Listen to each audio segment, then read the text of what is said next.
Today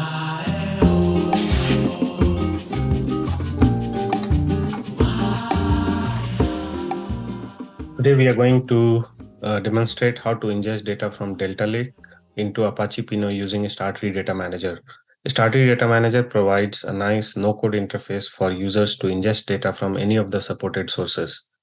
For this demonstration, we'll use Delta Lake table deployed in Amazon AWS. The default file system for AWS is S3, so we'll need information related to S3 to be able to ingest data. Let's go ahead and start with creating a data set. As you can see, there are a variety of sources that are supported. We'll use Delta Lake for the purpose of demonstration today. We can use one of the existing connections, or we can create a new connection. To create a new connection, we'll need the table URI, which is the bucket name, as well as some of the authentication related information. Let's give it a name. We can use either a basic authentication or IAM role-based authentication. Again, we'll use basic authentication today, and we need access key and secret key to be able to connect to the Delta Lake table. We can test connection to make sure everything is working. We can create connection now. Use this connection to go to the next step where we enter the dataset details. We can check sample data to make sure we are able to connect to the table and read data from it.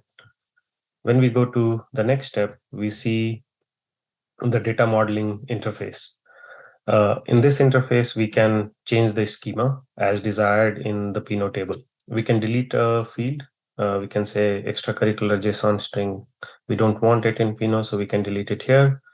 We can make any kind of transformation. So if we are looking at this table, we can use this interface to do any kind of transformation. We can write a transformation function, or we can change the field type appropriately. We can also add a new column. Let's add a new column called organization. It's a dimension field, and default value we'll put as a StarTree. We can test the transformation.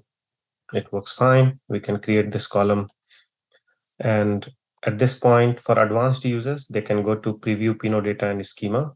They can look at the source data, look at the data that will be ingested in the Pinot table. We added a new column, so that should be available here.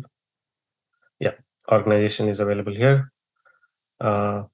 Users can also go to the schema, and for advanced users, they can use this JSON interface to change the schema as well. They can apply the changes and it will reflect back in the UI here. Users can also decide whether they want to create a standard table or a dimension table. To create a standard table, they need a time column because Pinot is a time series database. If we want to create a dimension table, we'll need to pick one of the fields as primary key as well. Let's create a standard table for now. When we go to the next step, here we can configure a variety of indexes. So if we can look at the fields, there are some indexes suggested here by default, but we can go ahead and add more indexes if needed. We can also create a StarTree index, which is very powerful when it comes to making sure that we want to materialize some of the information so that query latency is extremely low.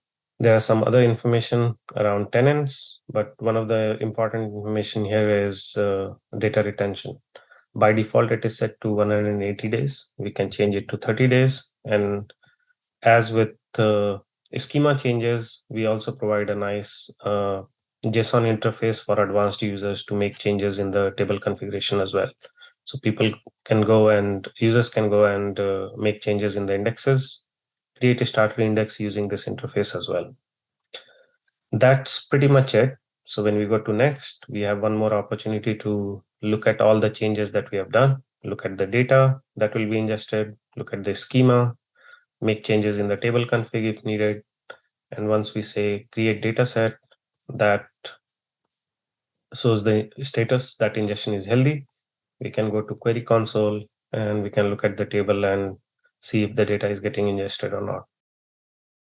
So this is the table we created. This was a small table in Delta Lake, so it's pretty much it has ingested all our documents here. But if there are more data in the Delta Lake table, then it will continue to ingest till it reaches a consistent state. That's pretty much everything for the demo today. Thank you.